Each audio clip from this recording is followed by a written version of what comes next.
Welcome to the second in our three-part season for the Circular Curious, in which we're talking around the edges, peeling off some layers and unravelling some common misconceptions around the circular economy.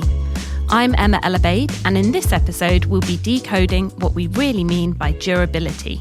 Hi, I'm Lou, and I'd like to thank you, Em, for inviting me back for the second in the season. Lovely to have you back. Cheers. So durability is one of those things that we kind of intuitively think of as being part of, an important part of a circular economy.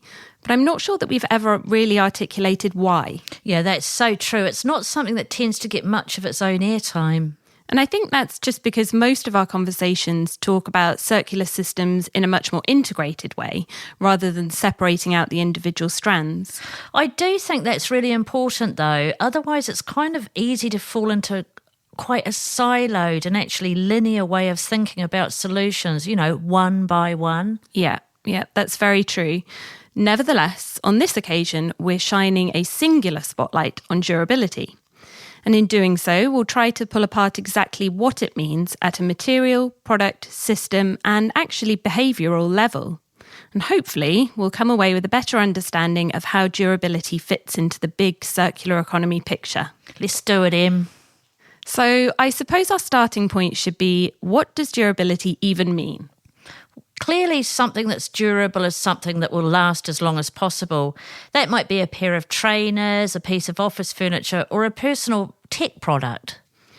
Yeah, and from a circular economy point of view, the idea being that the longer something lasts, or the more use cycles it's capable of, the less pressure it places on planetary boundaries and natural resources. There's a clear climate angle here, isn't there? One, because we can reduce production-related emissions and pollution, and two, because we can retain those emissions associated with the production of the thing, whatever the thing happens to be, over a more prolonged product lifetime. Yeah, exactly that. And that second point is especially important because it's really easy to forget that emissions exist, embodied carbon as it's sometimes called, in the things which have already been made.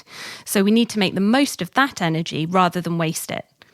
And leaning into this idea of longevity by redesigning products and materials in ways that keep them in use and out of landfill is a core component of a circular economy. Here's a neat little recap from an episode we did on repair earlier in the year. Imagine you've got a useful object like a toaster that stopped working. Typically, we've got two options: fix it or replace it. Well, in a circular economy, we want goods and materials to stay in circulation at their highest value for as long as possible. By doing so, we keep finite materials in the economy and out of the environment. The key thing that stands out for me here are those four magical words, at their highest value. Because to keep something in use in the way it was originally intended, it needs to be durable. But with the best will in the world, we sometimes have to accept that nothing lasts forever. Yeah, which is why it's so important to consider what happens once those multiple use cycles have been ultimately exhausted. What is the next most valuable use for this item? And crucially, what are the business models and systems we need to keep those cycles going? Here's a clip of Joe Isles, our design program lead, with Ellen, explaining this exact point through the everyday example of a mobile phone.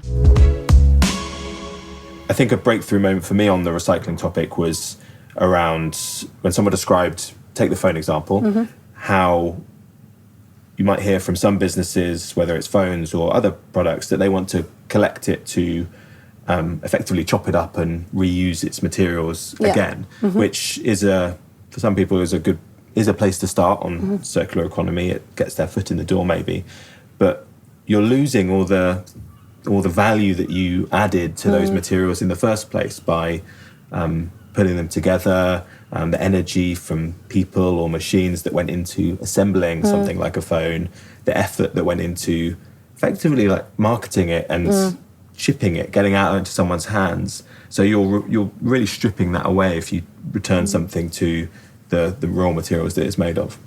Yeah, without question, the most value is in the phone itself. And any way you can keep that phone at its highest value for as long as possible, that would be the best option, profitability-wise, actually, from a company perspective, as well as from a broader systemic perspective.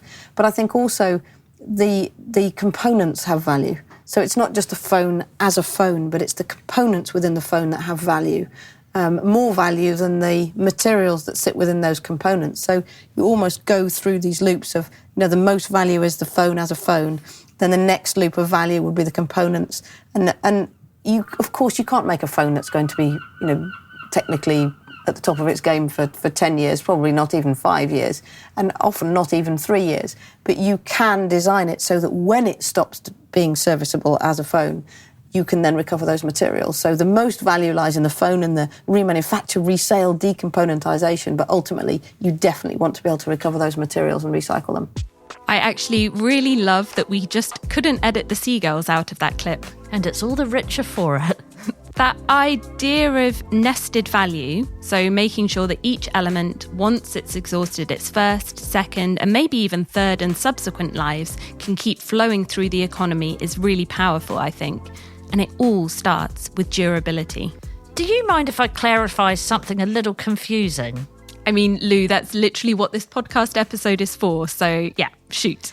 Would it be fair to say that durability is a function rather than a solution?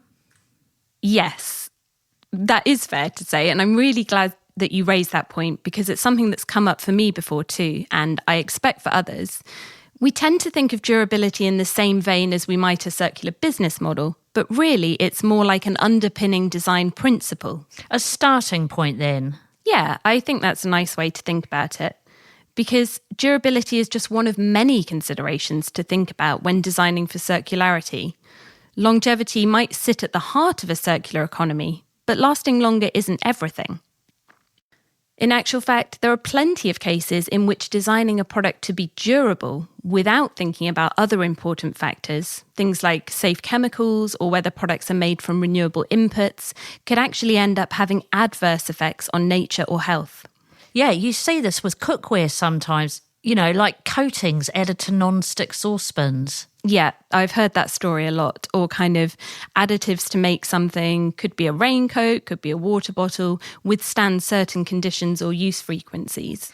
There's more to durability than just lengths of service then. Much more. So let's go there. What are the other kinds of factors that come into play when making sure that durability has the most impact? Well, where to start? I guess given that we've already had Joe's example of the mobile phone, feels like personal tech might be a good example to follow through on. Well, it's something we all have a connection with, isn't it? Certainly pretty universal. So I recently became aware of this TikTok challenge or trend called the durability drop test. And as far as I can tell, it basically involves people filming themselves dropping brand new mobile phones from varying heights in order to assess how robust they are. Whether the screen shatters, whether the cover chips, that kind of thing. Okay, well that's a hardcore take on toughness. Isn't it just? So maybe let's just park the questionable method and obvious wastage, because I don't think any of us would disagree that it is fundamentally important that a phone shouldn't smash at first drop. True, but breakage isn't just visible, is it? Thinking about life-limiting software, device compatibility, battery degradation, all that kind of thing comes into account. Yeah, exactly. And kind of thinking about breakability in that way or on that level makes me think about this real tendency we have in a linear economic model towards things being deliberately designed to break after a period of time in order to encourage upgrades or replacements. Planned obsolescence. It's a linear thing. Are we saying that extending the lifespan of a mobile phone isn't just about whether it can survive a fall? I think we're saying that it's not only its material functionality that keeps it in use, it's what business models are layered on top of that base layer of physical durability to keep it going and going again. Resale's a key one, isn't it?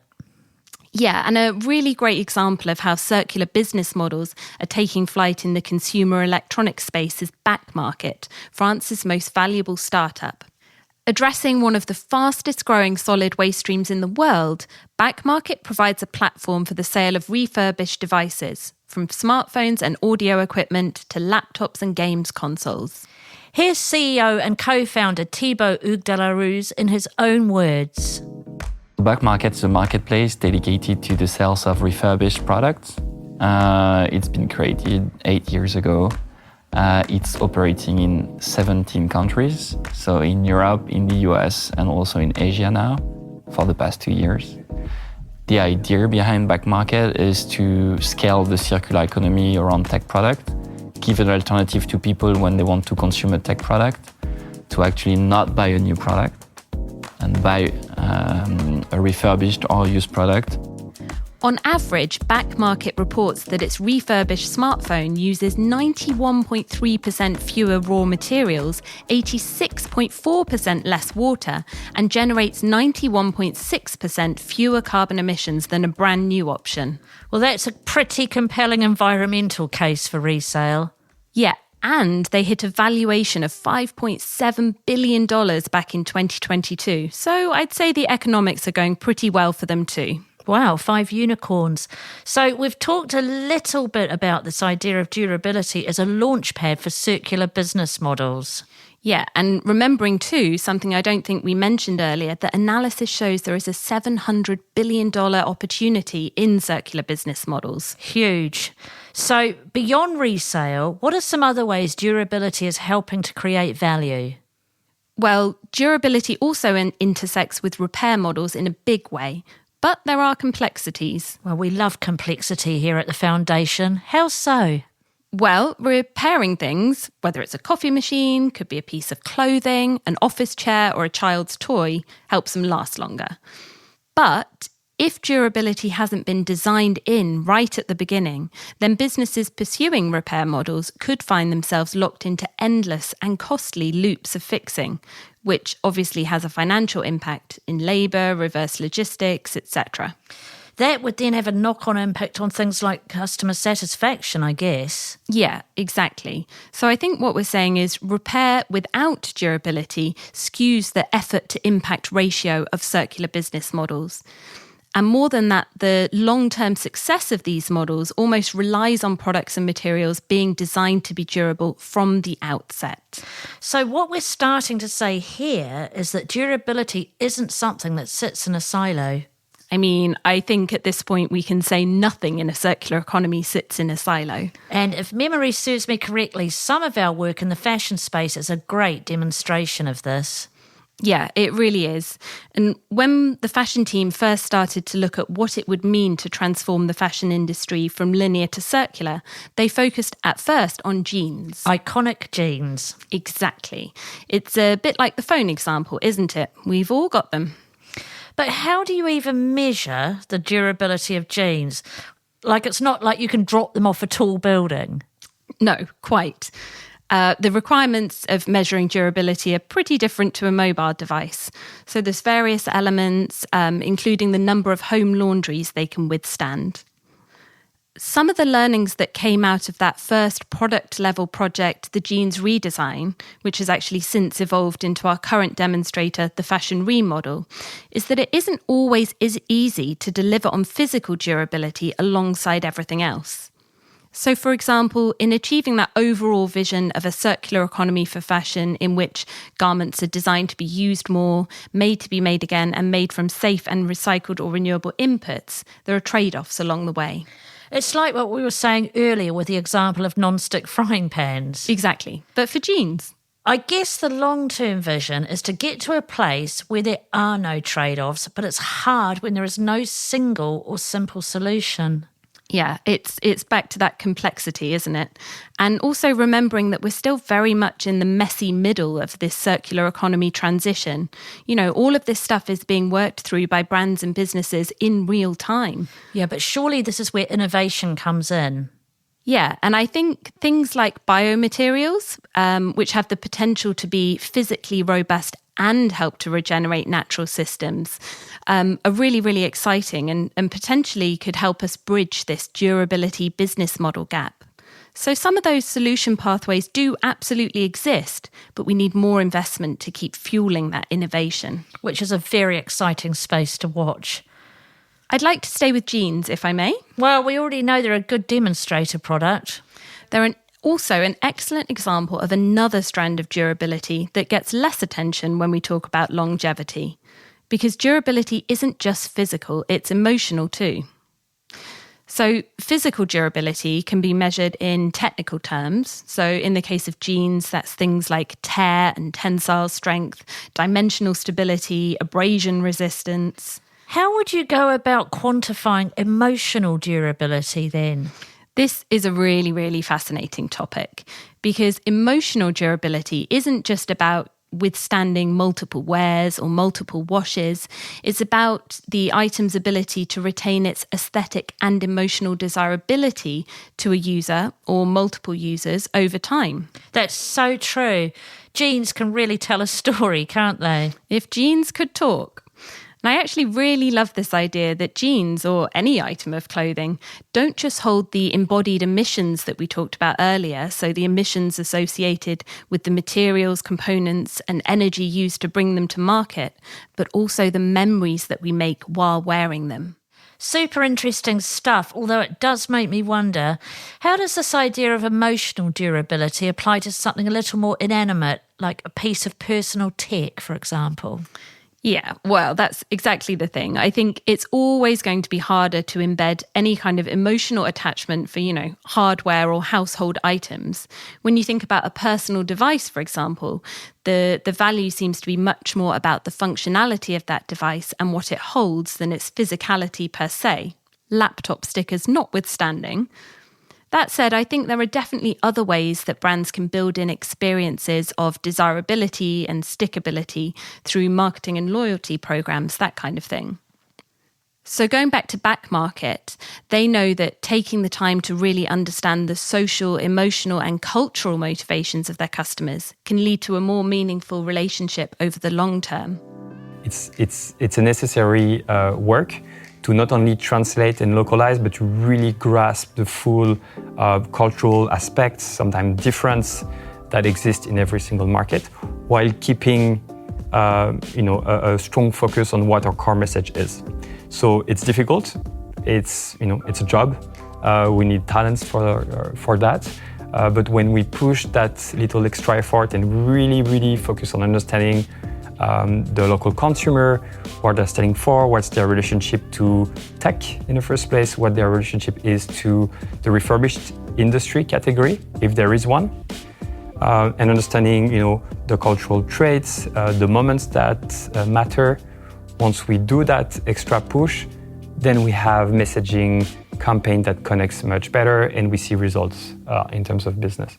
What we're almost getting at there is that by using circular business models to extend a product's life, we're also extending the endurance of the business model itself. Yeah, kind of trippy when you start thinking about it. So let's say you start with physical durability. There's always going to be an emotional story attached to that. So a durable coffee machine means more morning moments savoured. A durable family tent is one that can be passed down to the grandchildren.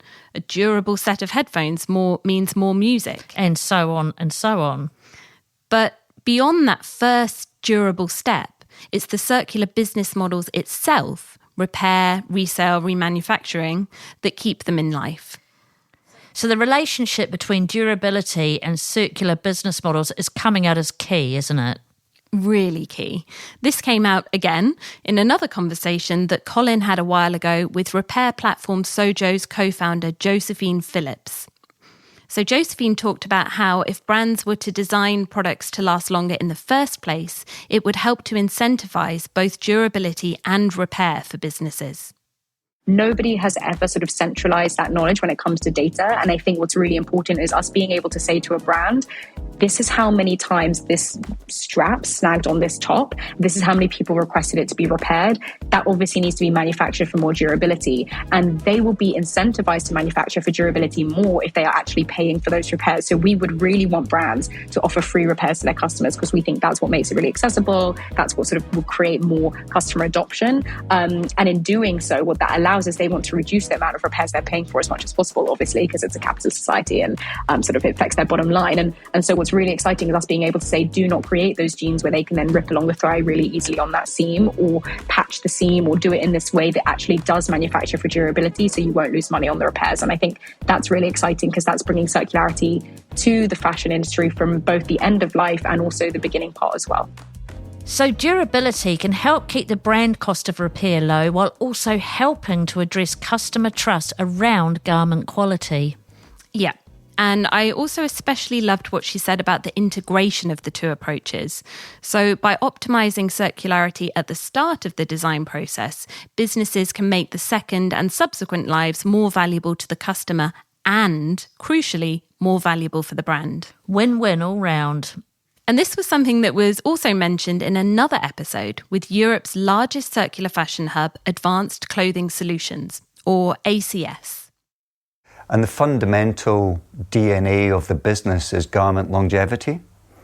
Because once you make the investment in the inventory, you want to get as high a utilisation of that inventory as possible. Andrew, who's ACS's CEO, by the way, goes on to explain how durability is helping to enable the financial success of their clothing rental programme. It's a very different dynamic to the traditional linear model because it's all about asset utilisation. It's changing clothing from being a current asset or inventory to actually thinking of it as a fixed asset and having many uses over its lifetime. Once you get past the rental position of 5 to 6 rentals, it's more profitable than the traditional linear model. Now, 5 to 6 rentals might sound a lot, but when I tell you that we've rented out some dresses over 30 times, we've rented some trousers nearly up to 100 times, then that shows you the opportunity that there is on the rental platform. What he's saying there really makes this point about durability as a kind of supercharger of circular business model success for us, doesn't it? Really does. It struck me at some point that these different levels of durability that we've talked about, so you've got material and product, physical and emotional, are helping to actually enable something bigger. Is this where things get a little meta? It does happen with me sometimes. I did warn you last episode. But yes, I think if our ultimate goal is to get circular business models to a point of cultural and commercial stickiness, which we already know will require actions at all scales of the system, you could call that durability. Yeah, I like that. We tend to talk in terms of from niche to norm or mainstreaming, but endurance has a real ring to it as well. Yeah, I thought so. And it also made me think about what kind of behavioural durability qualities we might need to enable circular economy success. So things like what kind of mental toughness is required to make the case for a circular economy in a business? What kind of resolve is needed to take something from pilot to practice? And even what new mindsets might we need to gain to embed these new ways for good? I think what this episode has taught us is that durability is more important and maybe even more complicated than either of us realised starting out. Isn't everything? It's been a journey. It certainly has, but a fun one. Thank you so much for joining me on it, Lou. Let's do it again soon. Thanks for listening to this episode of the Circular Economy Show. Join us next time when we'll be discussing whether the circular economy can help us adapt to climate change at the same time as helping us to tackle it. Until then, we'll see you soon.